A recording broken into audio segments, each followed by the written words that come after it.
Welcome, everyone, to Color Commentary. We are your pauper commentators, Michael Petchik and Adrian Gonzalez. How's it going, Adrian? Well, good.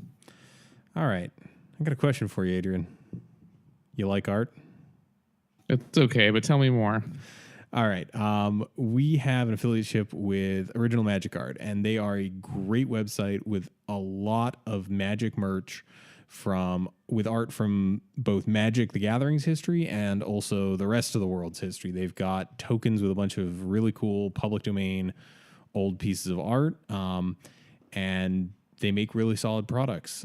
They keep having cool Magic art that's never been printed on playmats as playmats, and they also do dice bags, as I mentioned, tokens, and I think they're always kind of looking to expand their offering. But if you go there today and you use the promo code Commontary, all caps, misspelled like it is in our podcast title, you will get 5% off, and they'll chip a little bit of that money back to us. So not only are you getting a discount, but you're also helping out the show, helping, let us justify continuing to sit in our rooms for an hour every week and record a podcast talking about a children's card game. But yeah, definitely check out Original Magic Art. Really sweet people, really great products. I think that's all I got to say about them. You got anything for us, Adrian? Should be an Adrian show this week. Don't know what it'll be yet, but should be good. All right. So keep your eyes posted for that. It'll go live likely the same day that this does for the masses.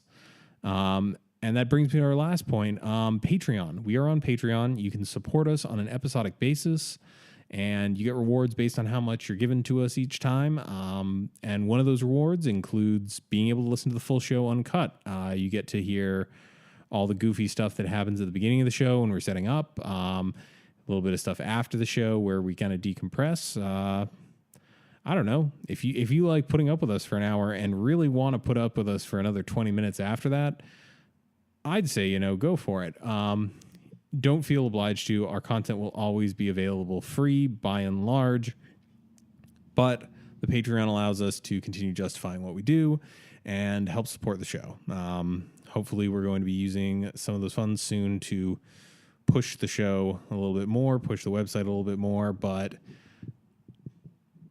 we are thankful for anyone who decides that, we're worth giving money to.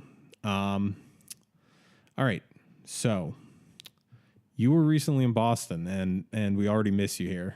Oh, thank you. It's as recent as yesterday. Yeah, it was good to see you again. We did, as I'm sure most of our fans know, we did a live episode, and even if you couldn't make it, I hope you enjoyed the video version that we preserved for eternity on the interwebs. It was fun to do an episode in person again, because it has been 6 months or so since we've done one. That sounds about right. No, it's been longer. It's the end of August, and you moved in January. Oh yeah, wow! It's been 2/3 of a year almost. Yeah, Mm-hmm. Wow. We fixed it though. Yeah, it was good. But literally yesterday, as you were about to get on a plane, I sent you some pictures, and we've got our first I guess kind of leaks. So someone at Wizards needs to understand the difference between like publishing and saving a draft, because this is the second time play promos got leaked in a row. So we've gotten a first glance at this plane, and there are vampires, merfolk, and big old dinosaurs. Where would you place your hype level for this set? Flavor wise, it's 10. I like dinosaurs. I like pirates. Got some cool art on that walk the plank. Oh yeah, they very very cool aesthetic for that one. Big old Christopher Moeller art. And so you said flavor wise, it's a hit for you. What about mechanically? Because we haven't really seen any new mechanics on these cards.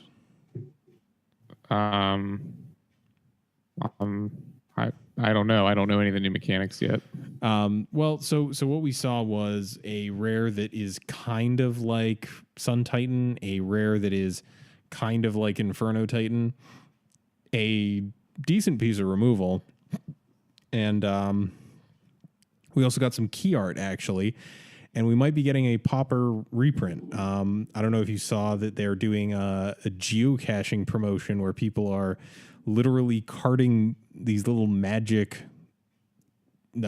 tokens, I guess, across the country. And once they have traveled far enough, they will release spoilers attached to that specific item, which I think is really cool. But they had a piece of art that I've seen people on Twitter speculating might be Expedition Map, which is super cool. That'd be a good one to reprint. Yeah, it's actually climbing up there in price, so it would be a sweet little reprint. And I could see them doing it since what is it? Is Shadow still going to be in standard? Because if it is, that's one of it's got Delirium in it, so it could help fuel that. But regardless, I don't know. I'm very hyped. We haven't seen any of the commons yet, but it looks like a very good set, and I'm very excited. I'm excited. I know you've talked on the show before about your love for piratey things. So this week, somewhat thematic with the release that came out this week by the time this episode airs to the public. We're doing a tribal deck. And I say, appropriate because Wizards is releasing the tribal commander decks. And this week we're going to talk about Elves, which, as you pointed out, we have somehow managed to get 66 episodes into this show and not do a deck tech on this deck. And I kind of hate this deck. I know you do. Maybe that's why we haven't done it yet. Maybe it is. Maybe it's just an unconscious bias because it's one of those decks that I really, really dislike losing to. Just because the games either feel like they were never going to win or you're never going to win. It's kind of a very coin flippy sort of thing. Like sometimes it's just like, oh yeah, I failed to draw a land in one of my openers and I mulled a 3. And it's like, okay, so I'm just going to do things and hopefully we eventually play Magic. But I also kind of don't hate this because it means I'm going to win this match. But yeah, you also mentioned like they can have bad draws too and just lose. So yeah, it is a little bit of a glass cannon because I know we usually go in a very specific order, but this deck has 13 lands in it, and most of the time that's wrong in most decks. But let's get into it and let's talk about why this deck gets away with that. I'm going to start off with the fact that this deck gets to run 8 copies of a single card. It has 3 copies of Elvish Mystic, 2 copies of Fyndhorn Elves, and 3 copies of Llanowar Elves. All of these are 1/1 Elves for a green, and each one of them taps to add green to your mana pool. And you may be asking why the strange split, because it's 3/2/3. That's mainly to protect against stuff like Echoing Decay and Echoing Truth, just because those proc off of same name. But these are kind of, bread and butter of Elves decks in a decent amount of formats. I don't know. Is there anything you can say to make me excited about any of these 3 cards?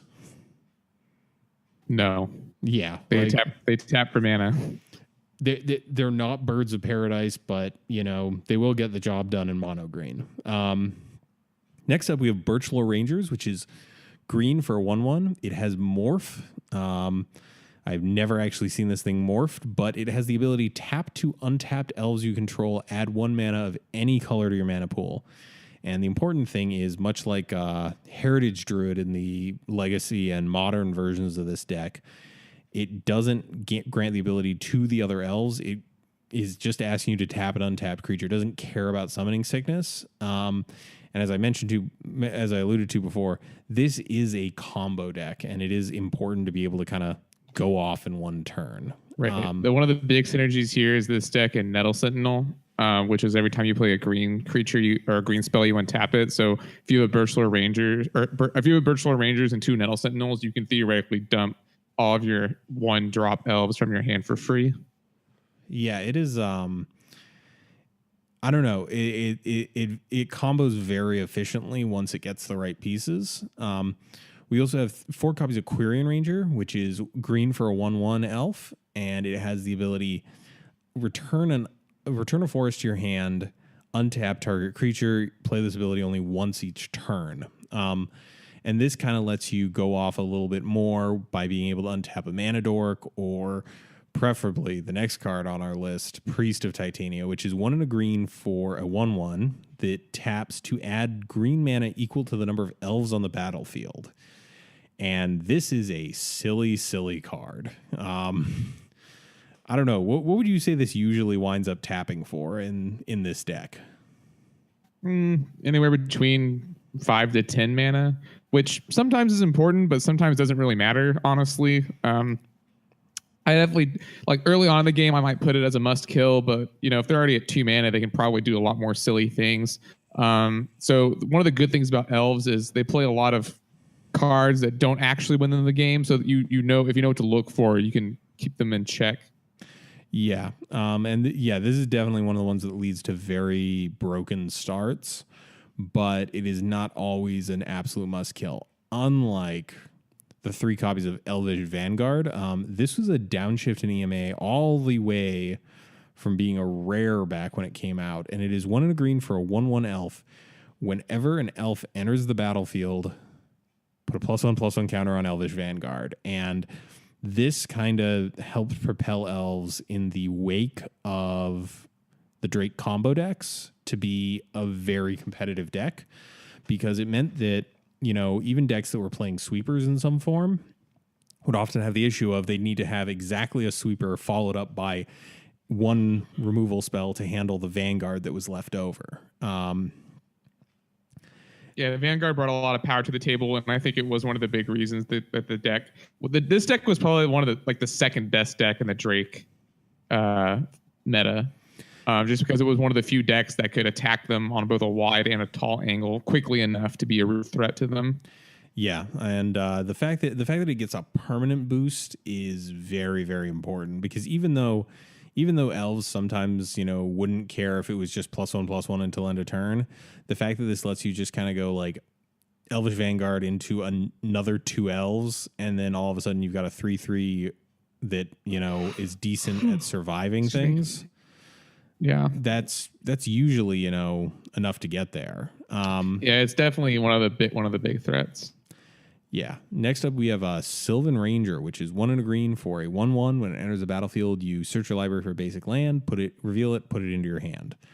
Now, we'll talk about this later, but there is 1 non-forest in the deck, and this thing is really a concession to that and being able to grab that. Although sometimes it's just going to get you another forest just to keep ramping. Not super exciting. Next, we have Well-Wisher, which is 1 and a green for a 1/2. And it is an elf, and it has the ability to tap, gain life equal to the number of elves on the battlefield. And this is a very, very obnoxious card. It's actually breaks that rule I just mentioned, where even though this will probably not win them the game, it is so annoying for them to have one of these out. And most decks will find it very difficult, if they cannot answer the Well-Wisher, to eventually close out the game. It's extremely annoying. So it is definitely always on my kill list, even though it's not actually a game winner unto itself. I mean, you have, in the past, there have been metas where, Burn struggled just because people were playing a lot of gain lands. This thing is going to put you stupid out of reach very, very quickly. Just being able to tap this 2 or 3 times most of the time is enough to put you out of range of most decks. And even late game, if you're racing with your opponent and you're just not being tricky at all, you're just racing, the fact that you can undo entire attack steps with this thing is huge. Next up, we've got another elf that cares about other elves, Timberwatch Elf, which is 2 and a green for a 1/2, and it taps to give target creature +X/+X, where X is the number of elves on the battlefield. And this kind of just lets you punch in for a ton of damage that your opponent can't deal with unless they have blocked every single last elf. Combos the Kyrian Ranger. Oh boy, how it ever does. And we should note that Priest of Titania and Well-Wisher both also do very well with Kyrian Ranger, because, it's just letting you get that extra use. Like, having a Kyrian Ranger up on your opponent's turn, even if they can remove a Well-Wisher, if you can tap it for the life, you can just go, all right, bounce a land, set myself back a little bit on mana, and gain 20. And good luck. Timberwatch Elf used to be kind of the only finisher, and now that they have Elvish Vanguard, they do have another sort of more permanent form of finisher, which has its upsides and its downsides, but I think that level of redundancy does really help the deck out. Last up, we have our final sort of win con, Lissalana Huntmaster, and this is 2 green for a 3/3, and it has, whenever you cast an elf spell, put a 1/1 green elf warrior token into play. So it is the engine that makes the rest of the deck run. You make a token, you put a +1/+1 counter Elvish Vanguard. You add another mana to your mana pool with Priest of Titania. You get 1 more life off the Well-Wisher. Timberwatch Elf gets another +1/+1. This card can lead to some extremely broken board states, and that's sort of Elves' thing, is like degenerate mana into degenerate tribal synergies. Yeah, and this one also benefits from the fact that it is a cast trigger. It doesn't trigger on an elf entering the battlefield. All it cares about is you casting the spell. So even if your opponent is keeping up a ton of counter magic, you can just chuck stuff into it and get 1/1s out of it. And this is not really true because we have another card that mimics this effect a little bit differently. But this is almost kind of, and I'll explain why in a second. This is actually a lot like Glimpse the Unthinkable to me. And I know Glimpse the Unthinkable actually draws you cards, so you can maybe compare it more to Distant Melody. But this is just what sort of will win you the game. Where Glimpse, you draw a bunch of elves and then you play them. With Lissalana Huntmaster, you just create a ton of elf tokens that you can then use with your Elvish Visionary. Your Timberwatch Elf to just win the game. Yeah. So I guess it's one. Yeah. Yeah, and not to jump all around, but Distant Melody is a 4 of in this deck. It's a sorcery for 3 and a blue. Choose a creature type, draw cards equal to the number of creatures you control of that type. And interestingly enough, this is almost always cast on elves, but there are situations, because if you pop a second one of these, because all of your elves have secondary creature types, sometimes you do have to pick something that is not elf just so you don't deck yourself. That is the level of nonsense that this deck can sort of put out there. And this card is insanely strong when it's good. When you have like 1 elf on the battlefield, it's really terrible. So it's really only castable after you've built up a board presence and have been able to maintain it. But in Pauper, that's relatively easy. So yeah, and there is 1 island out of the 13 lands. So we have Sylvan Ranger to go fetch up the blue mana. We also have Birchlore Rangers, which can be used to cast this if you don't draw Sylvan Ranger. And this card is certifiably insane. It's kind of like a sidestep to Glimpse of Nature, which is played in the Legacy version. For those unaware, Glimpse of Nature is a sorcery for a green. Whenever a creature enters the battlefield under your control, draw a card. Or is that a cast trigger? I always forget. On which card? A Glimpse. Yes, it's on cast. Sorry. I was thinking about the elf that deals damage to flying creatures for some reason. But yeah, Glimpse is on cast. All right. So it's on cast. So rounding out our spells, we have 2 copies of Wirewood Pride, which is green for an instant. Target creature gets +X/+X, where X is the number of elves you control. It's just a 1-use Timberwatch Elf. Sometimes you don't have the Quirion Ranger, but you do have an extra green mana that you can blow to get in that last little bit of damage. And finally, rounding out the main board is 1 copy of Viridian Longbow. And this is a one mana artifact that equips for 1 and equipped creature gains tap, deal 1 damage to target creature or player. And do you want to illuminate for our listeners at home why this is so good in this deck? Yeah, you put it on Nettle Sentinel, and then you keep untapping it, and you keep doing damage to things, either your opponent's creatures or your opponent's face. Yeah, I've definitely found that a lot of the time when I've seen this, it's, being used to rapidly machine gun my life total down while my opponent is trying to play the 30 cards they've just drawn off of Distant Melody. And not all decks play Viridian Longbow in the main, but it is very strong. Yeah, and definitely in a meta that is very heavily biased towards Blue-Red Delver right now. I certainly like this. If one of the best decks in the format is playing a lot of small, efficient creatures, being able to kind of machine gun through those is, in my mind, very, very useful. Into the sideboard, we have 2 copies of Dispel, blue for counter target instant, 2 copies of Hydroblast, counter a red spell, or destroy a permanent if it's red. An extra copy of Viridian Longbow, 4 copies of Gleeful Sabotage, 1 and a green for a sorcery that destroys a artifact or enchantment, and it has Conspire, so you can tap 2 green creatures to copy it. 1 copy of Mob Justice, which is a sorcery for 1 and a red. Mob Justice deals damage to your opponent, to target player, equal to the number of creatures you control. So this gives you a little bit of extra reach in the games where, your opponent might be main decking a whole ton of fogs, like say Denrovatron that main decks. I think they're still up at around 4 moments piece. Yeah. So, Viridian Longbow helps with that also. Yeah. 1 extra copy Well-Wisher in the board for those matchups like Burn where you really want the life gain. 1 copy of Rapid Vigor, which is 1 in green to regenerate each creature you control. This deck is very, very soft to even Car's Justice, Crypt Rats, that sort of effect. So having an option that, you can snap off and keep your team safe in a pinch is really useful. And to support that, we also have 3 copies of Spider Silk Armor, which is 2 and a green for an enchantment. Creatures you control get +0/+1 and gain reach. And that's very good versus the blue-red decks and just against Electrickery in general. Yeah, and I've definitely seen some decks opt to play Lumathread Fields in this spot because it is just a 2-drop, but it does kind of price you into hitting a Birchlore Ranger sooner. Yeah. You can also play it for Morph.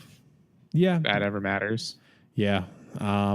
Okay, so we've talked about the deck. What are your feelings on this deck and its role in the meta? I don't think it's very good right now. I think the blue-red Delver deck matches it pretty easily between Counterspell, Scred, Lightning Bolt, those sort of cards. I think this deck has a lot of problems right now. And if you look at the sideboard we just discussed, 2 Dispel, 2 Hydroblast, and Rapid Vigor, Spider Silk Armor, Elves feels like it's really reaching into the sideboard to help deal with some of those cards. I also don't think it has a very good matchup against some of the Denrova decks like we discussed, because they have so much removal also. It doesn't do very good versus removal-heavy decks. Yeah, this is definitely a deck that, if you can keep them off their mana dorks long enough, if you can bolt enough of the birds, it really, really slows down their clock. Like, Elves ideally, draws 1 land in its opener and combos out. And if you keep killing the stuff that they were using to supplement the lack of lands they're playing, that does actually do a lot of work. And just reaching back here into Goldfish, which despite having some data problems, still does capture most of the decks in the challenges. The last time we saw an Elves deck do well in a challenge was on the 6th of the month, and it only went 4-2. Yeah, this definitely is, as with many combo decks since the banning of Drake and Cloud of Fairies, does kind of firmly fall into the role of, it runs really hot sometimes, but most of the time, it breaks parity, but not much more than that. And,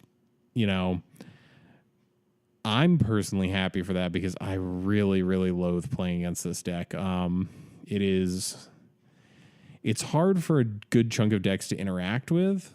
In my experience, other aggro decks don't go as wide as it sometimes. Or as tall as it sometimes. I have to imagine, though, that Affinity probably has a pretty decent matchup against this because you're just beating in with 4/4s, and they have a lot of non-expendable but your removal's things. not as good as some other decks. Sure. And Well-Wisher is definitely a must-kill because then you can't combo them anymore. Yes, that is true. So I don't know. I feel like this is one of those decks that, every so often runs real hot and people start talking about Elves again, and then it kind of fades away again. So I don't know. I'm looking at the prices here. Online, it's going to cost you $46 at time of recording, and in paper, it's going to cost you $57. And I'm going to hit you with the fact that this is not good for building a pauper collection because most of these cards strictly go into this deck and this deck only, outside of the sideboard cards. But most of a good chunk of these sideboard cards go into other decks, like the Spider Silk Armors I've seen in green token strategies. I've seen Dispel and Hydroblast in almost every blue deck sideboard. And Gleeful goes in Stompy. Yep, Gleeful goes in pretty much every green deck I've seen for the most part. But what I will say is this is a non-insignificant chunk of Legacy Elves. Like, obviously, I do not want to downplay the fact that you would still have to buy several copies of Gaia's Cradle, but this is definitely one of those decks where, you know, if someone tells me like, oh, I want to get into Pauper and I play Elves in Legacy, I'm like, I can just be like, oh, well, good news. You already own Pauper Elves. Like, you probably have about $5 of stuff to pick up. And also, the deck plays pretty similarly, although instead of having the Glimpse of Nature and then the Natural Order and a Craterhoof, you have to play a little bit more fair, but you do get Distant Melody. But yeah, you have to play a little bit more fair with Timberwatch Elf and Lissalon Huntmaster, but those effects are pretty unfair in Pauper. Yeah, and the loss of Wirewood Symbiote is also a fairly big hit for the deck. And I have no idea what Elves looks like in Modern. I know it was a thing at one point, and there are a bunch of people who want to keep making it a thing, but I don't know. This is a deck that I have personal feelings about, but I can't deny the fact that it has played a role in the meta for a long time, no matter how minimal that role may be. So I figured it was a good time, since you brought it up, Adrian, to actually discuss the darn thing. Yeah. So I will note that the Elves mirror match is particularly hilarious to me because a whole bunch of these Elves are from Onslaught block, where all of the tribal effects for the most part were not necessarily symmetrical, but they counted everyone's Elves. Yeah, Timberwatch, Well-Wisher, Priest of Titania, and Vanguard are all like that. Yeah, they all just care about like Elves in general, whether you played them or not, which is interesting. Yes. All right. So our discussion topic for the week is kind of an obvious one. I did definitely refer to it on the pre-show as a gimme topic. And it's the topic of tribal decks and Pauper. And we kind of want to talk about tribal decks in other formats as well, so we can kind of establish a baseline.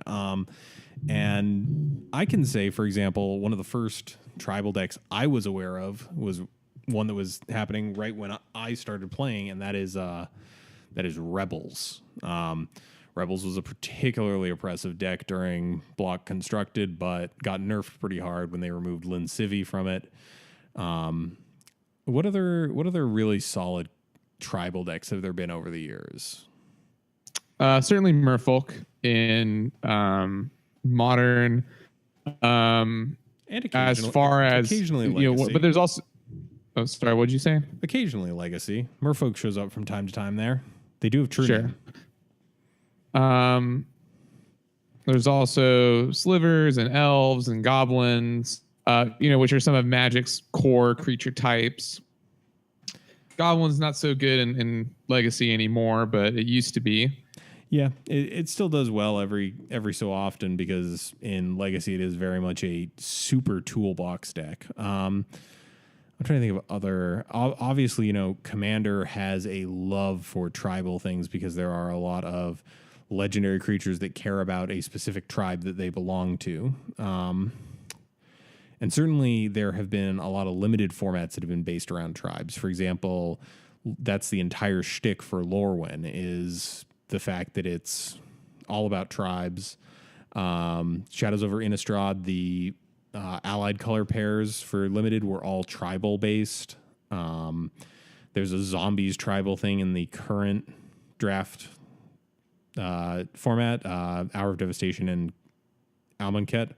There we go. I remember Magic. But throughout the years, we've had all these really interesting tribal decks, and Elves has kind of been in every format, I think, because it was definitely used in, I think, combo decks right before I started playing. Like you'd see like the Llanowar Elves and Priest of Titania ramp package.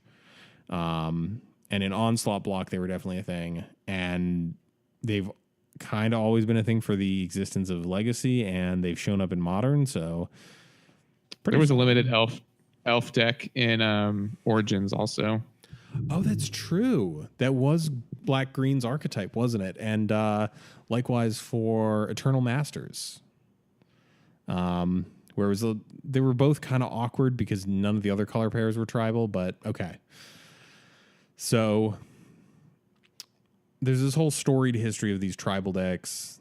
And actually, would you count Dragonstorm as tribal? I mean, I guess kind of. Technically, its win con is all dragons, but only in the loosest of senses. But I digress. So, in Pauper, in terms of tribes, I would say that Elves is currently the only one that I would consider viable. Would you say that's fair? Yeah, I mean, there is a Slivers deck, but it's typically not very good. Yeah, the Slivers deck is very, very linear, and much like Elves suffers from removal of key pieces, and kind of has some inconsistencies. For example, it gets to run that sliver that grants, what is it, Poisonous 1, but then you're kind of playing a deck that sometimes goes for a poison kill and sometimes goes for damage kills, and you have hands that don't line up well across those two. I'm trying to think what else. We've also got Goblins, which, is pretty much asleep and or dead at the moment. It's a very cool deck, and I love it very deeply, but it's just not very good right now. Goblins was a lot better when you had more targeted removal that had significant upside. It definitely had its heyday when Mono Black was still a very big thing in the format, because you got Tendrils of Corruption, the 4 mana, deal X creature, gain X life for 3 and a black. And being able to dodge that with all of its sack outlets was really, really powerful for that deck. And there was also, for a while, there was a Soldiers deck that got to run all sorts of sort of janky synergies across Magic's history. Like you got to run Ballyrush Banneret, you got to run Porcelain Legionnaire, you got to run that cycler whose name I always forget, who when you cycle it, all your soldiers. The Gem Palm Soldier. Yeah, there you go. One of the Gem Palm cycle. That actually reminds me, there is a zombies deck that shows up every now and then.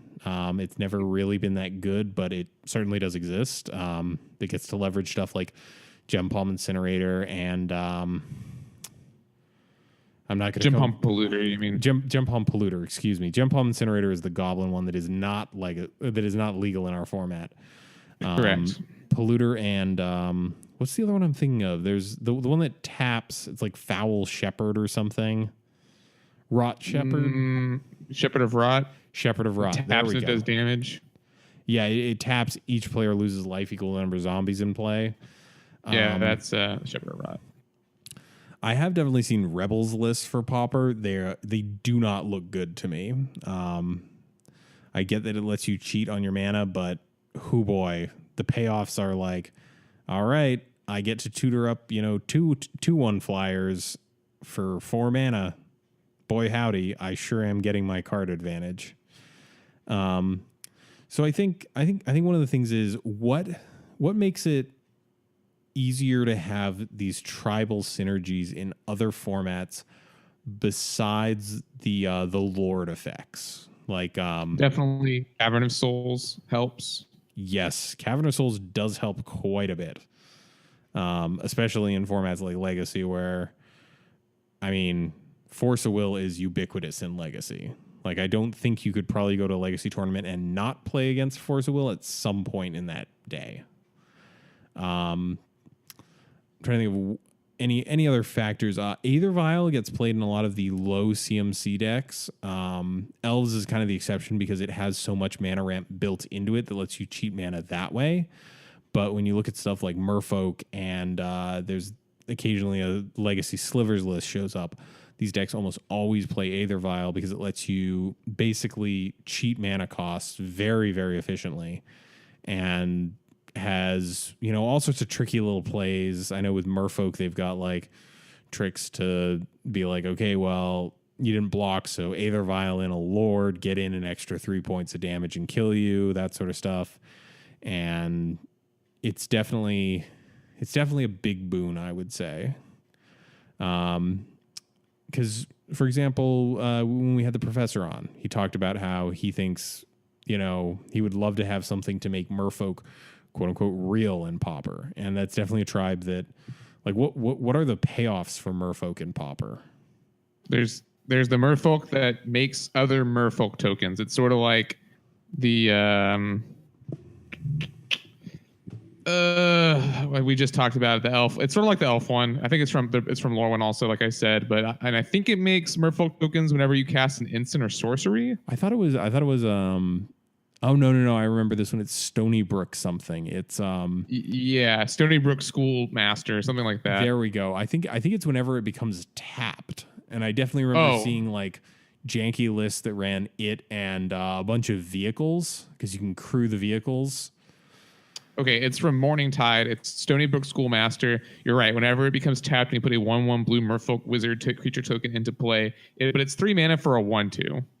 Yeah, that is not a tenable rate in Pauper. Like, you can't say, in all seriousness, on turn 3, I'm going to cast a 1/2 that will not do anything likely until my next turn. That's a losing proposition there. And when the payoff is I'm going to make a 1/1 per turn, that's a steep price right there. Yeah, it's not very good. Now with Goblins, I'm trying to think of anything that could be downshifted for Goblins that wouldn't completely kill the format. Like, we can't get Lackey. That's not happening. That is a nonsense card for nonsense formats. But I'm trying to think, because a lot of the very good Goblins are already in Pauper. Like, we already have access to Matron, which lets you have the toolbox aspect that Legacy Goblins leans heavily on. And a lot of the other Goblins, like any of the Lords, I firmly feel like keeping away from tribal Lords is good for the format. Like, let Slivers have the 12 Lord deck, but I don't want anything else to get that sort of ability. But that's just me. I guess for a moment during Kaladesh, I was kind of hyped that we might get Assembly Worker tribal, but that was me being silly because of Self-Assembler that builds or that grabs other assembly workers. Yeah, but do you really think that it's just Aether Vial and Cavern of Souls are the things that make those decks possible? Is that the only real dividing factor, that and the Lords? Or I think just synergy is important. Yeah, and I guess that might be a good thing to go into. Like, these decks are, you know, as opposed to something like Blue-Red Delver, where your average hand is probably just fine. Just 7 cards out of that deck most of the time is going to be fine.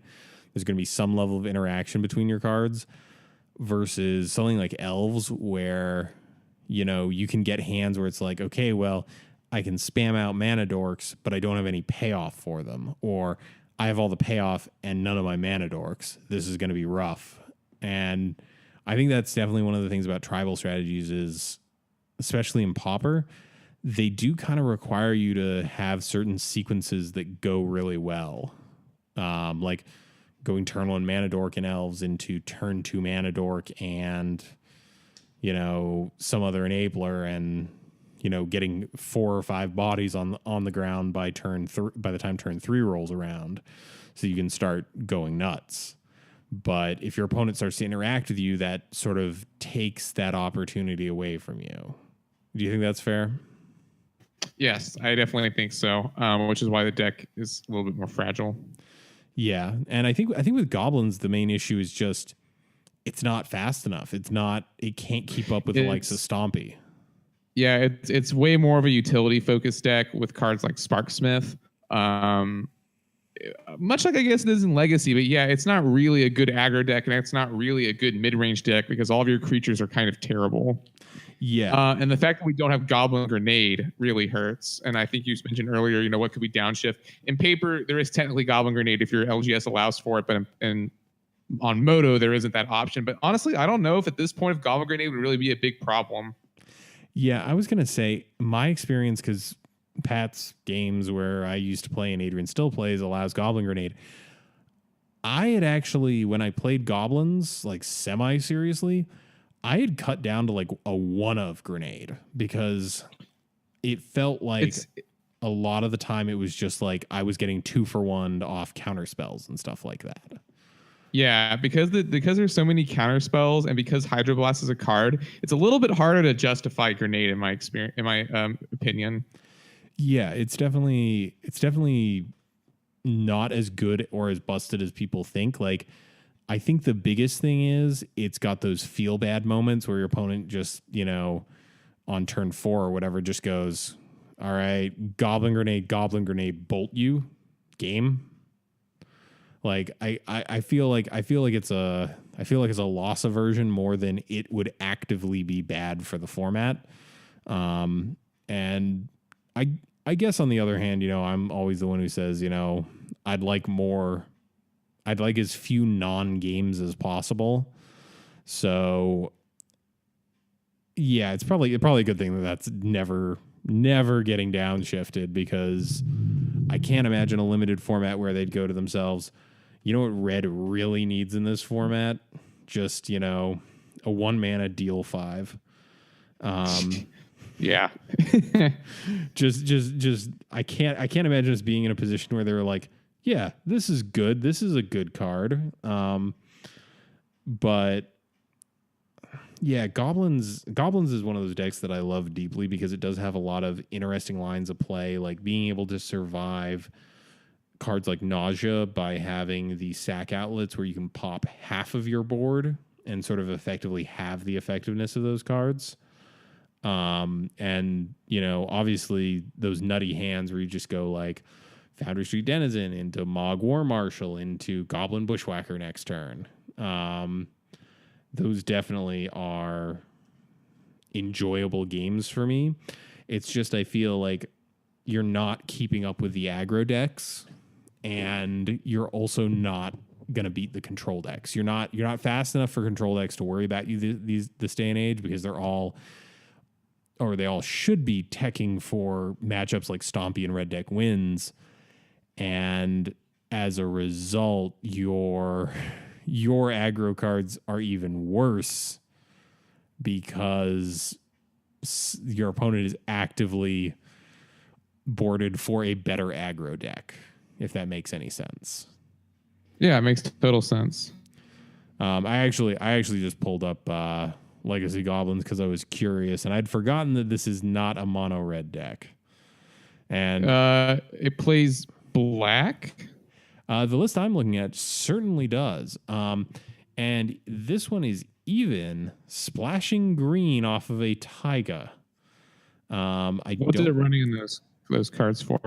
It's running black to have access to Earwig Squad, which has Prowl, and when it enters the battlefield, if its Prowl cost is paid, search target opponent's library for 3 cards and exile them. That player shuffles their library. And it also runs Grenzo Dungeon Warden. This is actually a super, super spicy list. One thing that I know, there was a player at our old LGS who came in with this that I thought was spicy tech for Goblins. Sting Scourger. It's the bounce one, right? Yeah, Sting Scourger is a weird color pie break. It is 1 and a red for a 2/2. When it enters the battlefield, return target creature an opponent controls to its owner's hand, and then it has Echo of 3 and a red. And this is a weird card. I don't know. It certainly helps out the toolboxy aspect of it. Another thing I'm seeing in this list that I wouldn't mind at common is Tuk Tuk Scrapper, which is part of their kind of tutorable package. It's 3 and a red for a 2/2. When it's Tuk Tuk Scrapper or another ally enters the battlefield under your control, you may destroy target artifact. If that artifact is put into a graveyard this way, it deals damage to that artifact's controller equal to the number of allies you control. So it's a tutorable 4-mana bear with a shatter effect that pings them for 1. The other really good card that deck plays is Goblin Settler.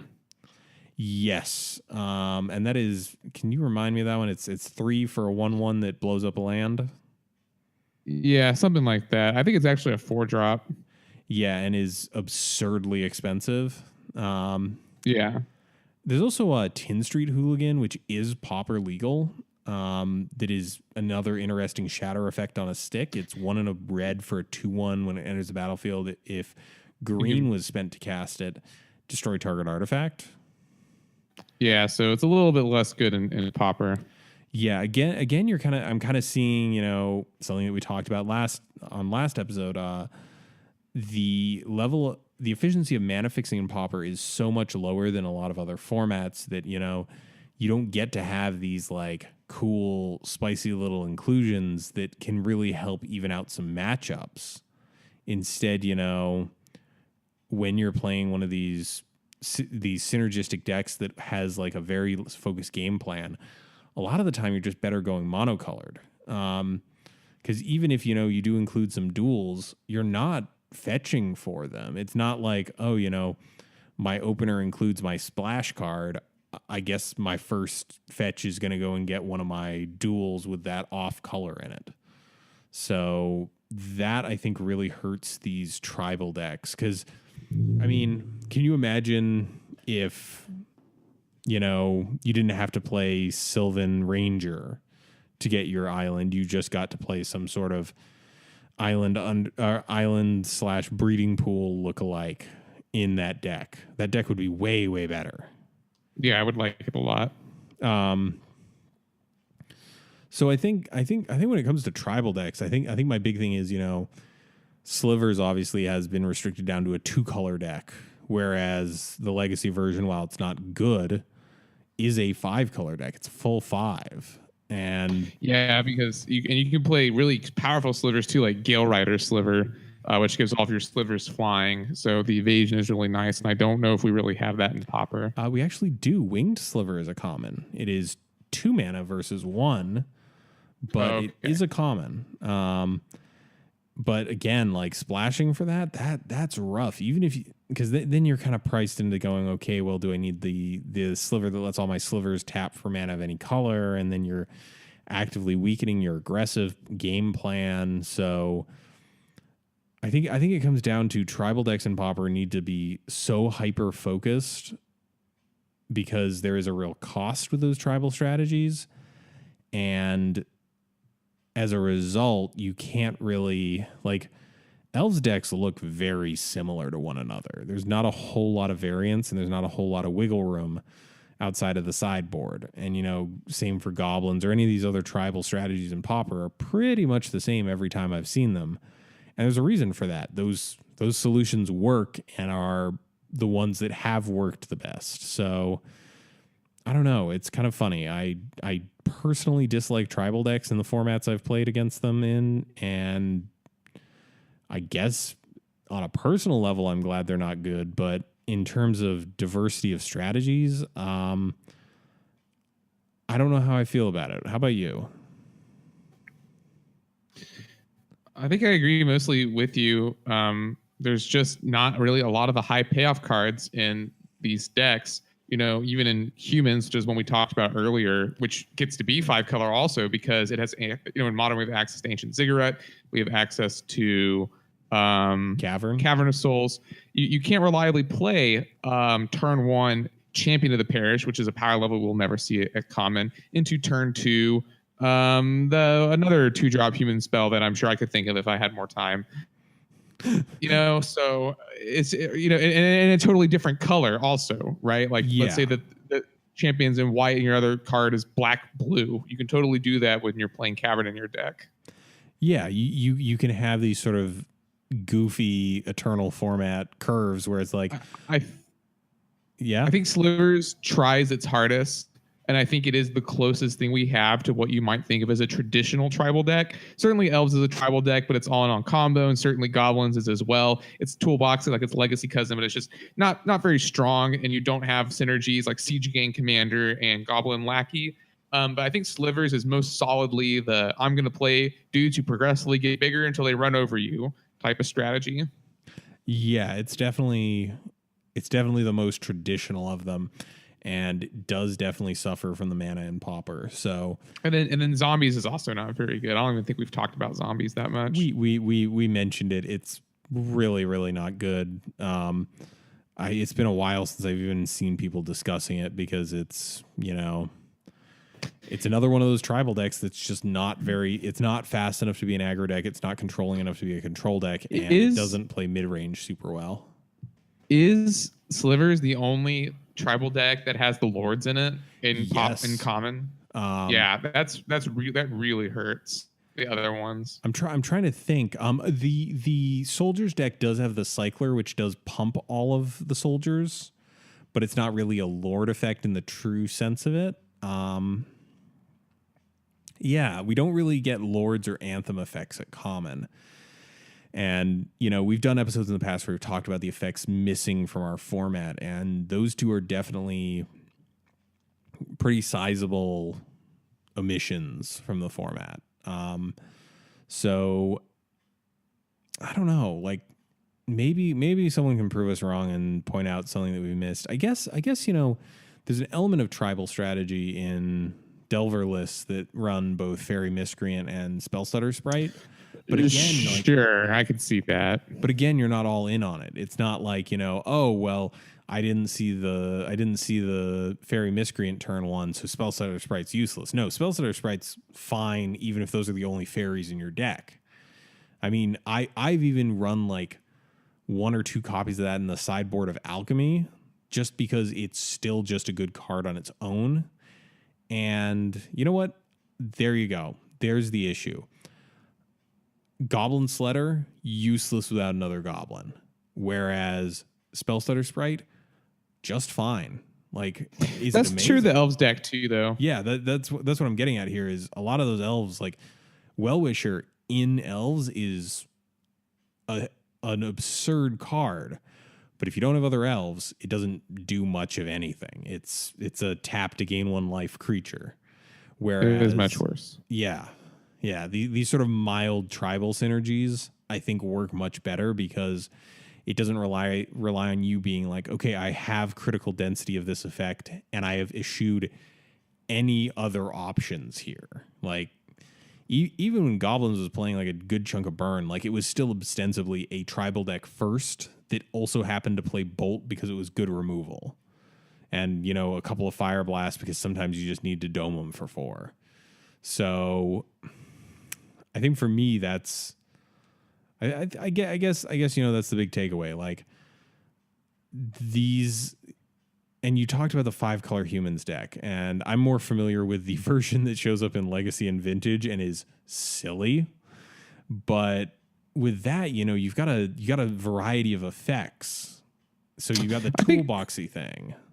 The other thing is we don't have cards like Thalia, which are disruptive, or Scab Clan, Berserker, you know? So there's no real payoff to being in those colors, even outside of Lord effects. I don't think humans have a human Lord. No, there's one. It's Mayor of Avabrook. I forgot about him. So, yeah, I think the combination of the fact that a lot of these cards require the tribal strategy to be good, or in some cases even just passable. I think the one exception I can come up with is, you know, we got Spellstutter Sprite for fairies because fairies isn't really a deck in Pauper. And then we've also got Llanowar Elves and its functional reprints. All of those have seen play in other green decks that need the turn 1 ramp. But outside of that, a lot of these cards are just miserable outside of their very specific niche. So, right. I guess the thing is, you know, and I've talked about this before on the show, is I'm very much the person who would like things to go consistently. And as a result, I tend to avoid decks in this vein because they do require a lot of things lining up. And a lot of them do not have early turn draw. You know, you're not running Preordain in Elves or Goblins. Like, sure, would it make your deck more consistent? 100%. The drawback is you're splashing another color, and in Pauper that does have a real cost if you don't have, like control decks get a little bit of leeway with it, and the Tron decks get a little bit of leeway with it. But in a low to the ground aggro deck, you can't do that. Like if you really wanted to in Legacy, for example, you could just swap out some of your mountains for duels and, splash whatever color you please in Goblins. Like you could play those Preordains and Ponders. You shouldn't, but you could. And I don't know. I think sometimes these restrictions are a double-edged sword. Sometimes they're good for the format because the restriction breeds creativity, and other times they do kind of clot out certain strategies from being viable. Do you have any other thoughts on tribal strategies in Pauper? No. I think we've nailed it. Nailed it. Yeah, we got there. We made ourselves an episode. Do you want to do some random cards, or you feeling that today? Yeah, let's do it. Let me pull up Old Gatherer here real fast. All right. The old Gatherer. Be gentle. It's an old animal. Here's an old animal for an old guy, Mike. 1, blue and a red, an instant. Target player draws 2 cards, then blank deals damage to that player equal to the number of cards he or she has drawn this turn. It is an instant. Oh God, I literally was looking at this for an EDH deck today. I could probably do like an MS Paint rendering of the art. It's like 2 people and like their heads are getting all distorted, and I want to say it has the word psychic in the name. Close. Yeah, I'm not going to come up with it, but I have literally seen this card today, and it is bothering me deeply. What is it called? It's Cerebral Vortex. There we go. All right, we got a 3-drop Vampire Warrior, 2 and a black. Level up, 2 and a black. Level 1 to 2, it's a 4/3. Level, and with Death Touch, wait, hold on. Level 0, it's a 3/2. Level up, they're hard to read. Level 1 and 2, it's a 4/3 with Death Touch. Level 3+, it's a first strike Death Touch. 5/4. I have absolutely no idea. It's probably got Nirkana in its name or something. Yeah, it's Nirkana Cutthroat. Oh, that was a bad one. That was a baddie. Can we just talk for a second about how Level Up is one of the ugliest card frames they've ever designed? Yeah, it's not great. It's deeply confusing. Like it bothers me so much. It's just not graceful. Speaking of common goblins, here's one you can play. It's from Scourge originally, and this is Legions. Okay, it's Legions. It's Legions. It's a 2-drop, 2/1, or you can play it for a morph, 2 and a red. For the morph cost, and when it's turned face up, it deals 2 damage to target creature or player. I want to say that this is Skirk Commando. Marauder. There were a lot of Skirk cards in there. I know this one because it was an F&M promo when I still played Standard, and it's a goblin with 2 swords and a bunch of fire behind him. Yeah, he looks real deranged. Yeah. All right, let's do one more. Okay. Here is a Golgari card. 3, a black and a green for a legendary creature, Insect Shaman. Flying, whenever a player sacrifices another permanent, put a +1/+1 counter on each creature you control. All right, I do know this one. This is Mazarek Crowl Death Priest? Yes. Okay. I since I've been playing more Commander, I know weird legendaries better than strange cards from Rise of the Eldrazi. All right. Well, that was all good fun. How about you take us out of the show, Adrian? All right, I can do that. Thank you, everyone, for joining us today. This podcast is brought to you with the support of our patrons. Please consider supporting us if you like the show. Check below this video or the description of this podcast for those details. We'd like to remind you that if you're listening to this on a platform with reviews, they're always appreciated because they boost our visibility. If you've got a deck list or an idea for a topic, feel free to contact us either via our website or by emailing us directly at colorcommentary@gmail.com. Special thanks to Pat's Games and L. Till next week, this is Adrian and Mike, and we are signing off for Color Commentary.